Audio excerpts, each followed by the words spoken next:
All my life I've heard the term, while they're playing checkers, I'm playing chess. You hear it in movies, you hear it in music, and you hear it in your everyday life. But just in case your IQ is below freezing, know this is a popular analogy one uses when they want to express they think they possess superior intelligence to whomever they're comparing themselves to. It's often used as a metaphor during competition or wartime. And speaking of wartime, an ongoing war that I wish would end, but most likely will never end in my lifetime, is the diaspora war. If you're watching this and you're not of the melanin tribe, allow me to put you on. According to UrbanDictionary.com, the diaspora wars are scuffles of hatred and culture clashes between different members of the diaspora, i.e. Black Americans versus Black Brits, or Caribbeans versus Africans, or Africans versus African Americans. You get the point. It's all rooted in xenophobia and ignorance. Now, normally the diaspora war is fought in the field, but sometimes the diaspora war is fought in the house. Take today's topic of discussion as an example. Rap artist Latto. She's a light-skinned baddie who's currently at war with another light-skinned baddie who goes by the name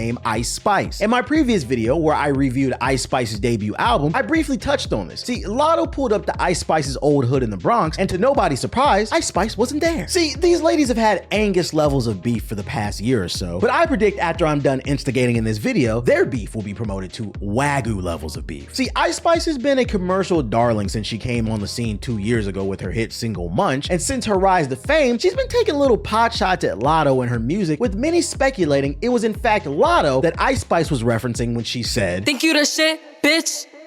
You're not even the fuck." Now, many of you might be wondering, why are these two beefing in the first place? And to be honest, I don't know. And to be frank, I don't care. I'm simply an asshole on the internet, and I'm here to get some jokes off. Me reaching for a joke doesn't change the fact that this mediocre rap Cuban Missile Crisis is underway. Ice Spice was the first to make a move in this high yellow edition of Battleship. It all started with the release of Y2K. She called B2, and she missed Latto's ship with that whack-ass 23-minute album. And here we are a mere few weeks later, and Ice Spice's very own Gary Oak is here with her own album titled Sugar Honey Iced Tea. Coincidence? I think not. As stated earlier, this is the mediocre rapper Cuban Missile Crisis, and there's nothing we can do to stop it. We just have to let things play out. Now, I know all this uncertainty might scare some of you, but for what it's worth, at least it's good to know that when all-out war breaks out between these two women, we'll all be mentally prepared for either of these over-sexualized artists to rap something stupid about their...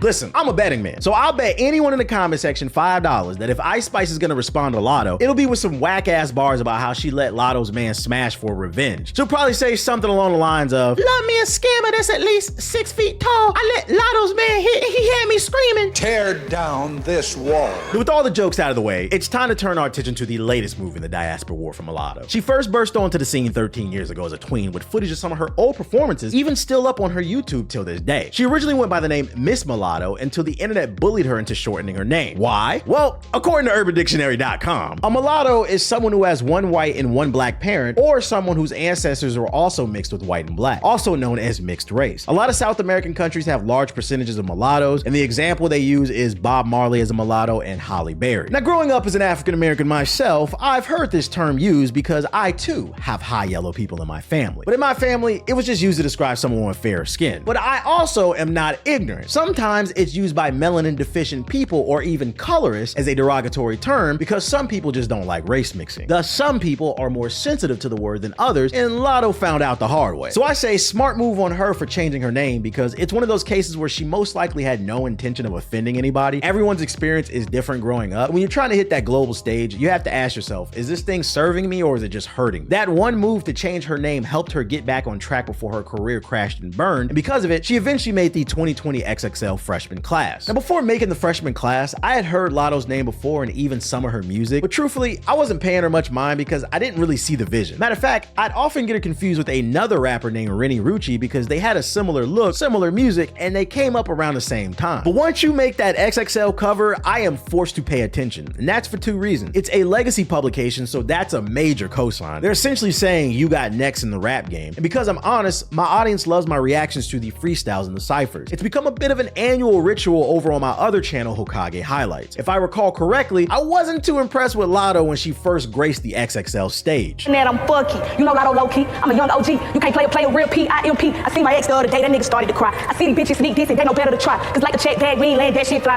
Big Latto got him being mad and you see why.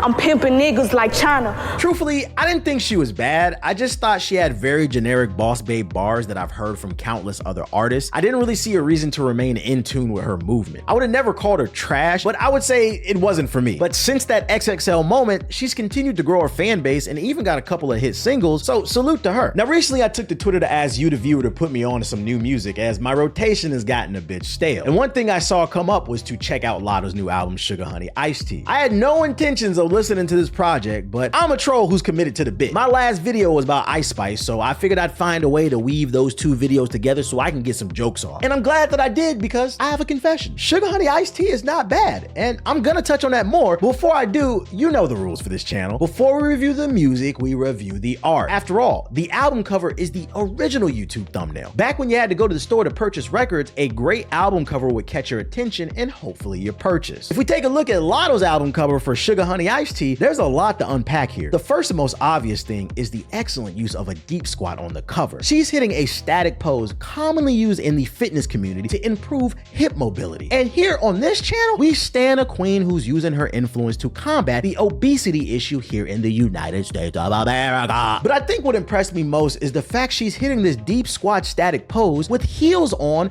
a wet floor. It speaks volumes to the strength of not only her hips, but her knees. I think this pose is a subliminal message designed to let the viewer know her music is in fact the bee's knees, especially because the car in the back is slightly yellow, just like a bumblebee. And if you notice, she's cleaning a giant rim that resembles a Mass Effect relay. If you're unfamiliar, Mass Effect relays were used for space travel in a video game called Mass Effect. And the crazy part is, you can only find these relays at the rim of space. She's cleaning a rim that looks like a Mass Effect relay? Coincidence? I think not. And if you put it all together, it's clear that Latto's trying to tell the world that intergalactic space travel is possible if we just clean up the damage the rich have done to this planet. Hence the giant R in the middle of the rim that looks like a Mass Effect relay. And she's also letting you know, if you want to go to space, you're gonna need to get your weight under control. And the best way to do it is through a cleanse, hence the soap and water, but also why she's doing compound movements such as squats. You just made that up. No, I didn't. Quit lying on me. Instead, let's shift our attention to the music. Sugar Honey Iced Tea is out now on every major streaming platform, and it's 21 songs and about an hour and 2 minutes of runtime. I went into Sugar Honey Iced Tea with no expectations because I'm not a fan. And after listening to the project, I'm still not a fan, but I am starting to warm up to Latto. I have to be honest, this project's got some bangers on it. And not only that, but it also has a nice flow to it. You can tell Latto actually cares about what she's putting out. If there was ever a debate about who's the better rapper between her and Ice Spice, I need that to stop today. I have no horse in this race. I'm just being 100% honest. Sugar Honey Iced Tea is a collection of ignorant bangers that was well produced and even well written. People swear that I hate the newer artists simply because they're new, but in reality, it's because a lot of the new mainstream acts lack substance or any heart in their music. Latto can actually rap, and I think she's actually passionate about her craft. I define this album as sophisticated ignorant. And what I mean there is that there's a lot of arrogant boss babe music here, but it's well produced and it's full of quotables. Not to mention, this whole album passes the whip test. If you are looking for something to ride to in your car with, man, this album, it definitely bangs. Track 7 is titled Brokey, and the hook is infectious when she shouts Brokey with that reverb on her voice. I'd be a liar to sit up here and say she didn't have me doing that little shoulder shimmy like 2016 Lil Uzi Vert. She makes very ratchet music, but she can actually rap. When she said, I'm in a fast coupe, she in a bad mood, funky bitch left her pussy in a bathroom, my face definitely scrunched up, and I thought to myself, I don't know who she's referring to, but she's definitely a Funky dog head, bitch. On track 3 called Blick Something, she says, lick something if you love me, hit something if you love me, you better not put nobody but your ops above me. Yeah, that's a tough double entendre, I gotta give it to her. And one last example I got for you is on track 17 titled Shout Out to Me, where she had a couple bars for Ice Spice. She goes on to say, now sup with bitches talking spicy, I'm warm with y'all, and I ain't really letting up on y'all till the corner call. Bye sis, funny thing about it, you can't look me in my eyes sis. That's a tough play on words, because for those unaware, Ice Spice's name is Isis. And on that same record, she also said, who the hardest out bitch is Latto by herself, ice is just water when it melts, and I'll wipe you down, I got plenty towels on the shelf. The stuff she is saying is just far superior to, bitch you think you the shit? You not even a fart.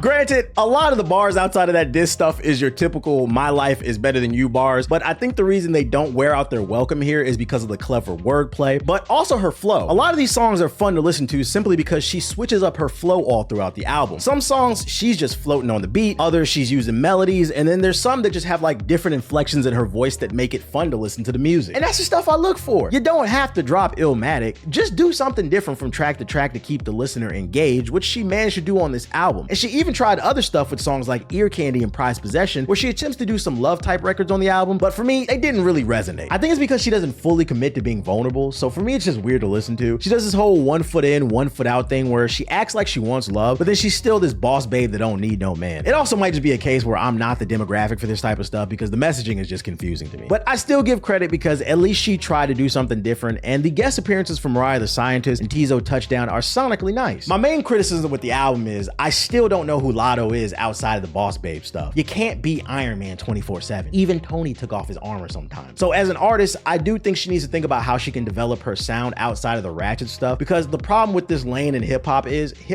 a youth culture. It's always new, younger, hipper artists coming out every year that be on that street stuff, and most of the time, people would rather listen to the new ratchet artist than the old one, because a lot of times it comes with a new movement, new slang, and fashion for people to copy. Artists who are blessed to stick around long term tend to have layers to their music, and I think that's something that's lacking here. I also wasn't a big fan of the runtime. There are 21 songs on this album, so by the time you reach the halfway point, you'll start to feel listeners fatigue, and it's mainly because the boss babe stuff gets run into the ground. I really need these newer artists to stop chasing stream numbers and just make a solid project. I'd rather take 10 to 15 really good songs instead of 25 just songs put together. If your music is good, people will replay it constantly, so you don't need to bloat your album. That being said, I don't want anybody thinking I hate this. This is a fun album. What's here is solid for the most part. There are songs on here that I've added to my playlist, but just in case you're tight on time, here's a few suggestions. Start with the songs Big Mama, There She Go, Brokey, and Liquor to get an idea of what you're getting into. I'd give Sugar Honey Iced Tea a solid 7 out of 10. It's a fun record that plays to its strength with some witty quotables. If you're going into this record understanding what you're getting into, I think you'll find something you'll like. Now, as for Ice Spice and her diehard fans, if we're talking music, I'm sorry, the diaspora war is over. Ice Spice can sneak diss Latto all she wants. Latto makes better music, and it's not even close. Matter of fact, it's funny to me that Ice Spice called her album Y2K because any millennial or Gen X who lived through that era understands what it actually meant. From what I see, when Gen Z and Gen Alpha refer to Y2K, they're looking at it from the lens of pop culture. I'm talking about the fashion, the music, and the television of that era. They're trying to replicate the look of that era for their little TikToks that they're making. But if you actually lived through Y2K, you know the real reason that term existed is because people thought the world was gonna end. I know this might sound goofy this day and age, but the media was telling people computers might struggle when the date changes from 1999 to 2000. And because of it, we could lose control of our technology, including our nuclear missiles. People thought the world's superpowers were going to fire off nukes everywhere and the world was gonna turn into Fallout 4. They thought an apocalypse was coming, but that never happened. That is until 24 years later in 2024, when Ice Spice dropped her debut album Y2K, and it created an apocalypse in my eardrums. Oh, the irony. But hey, I'm just saying.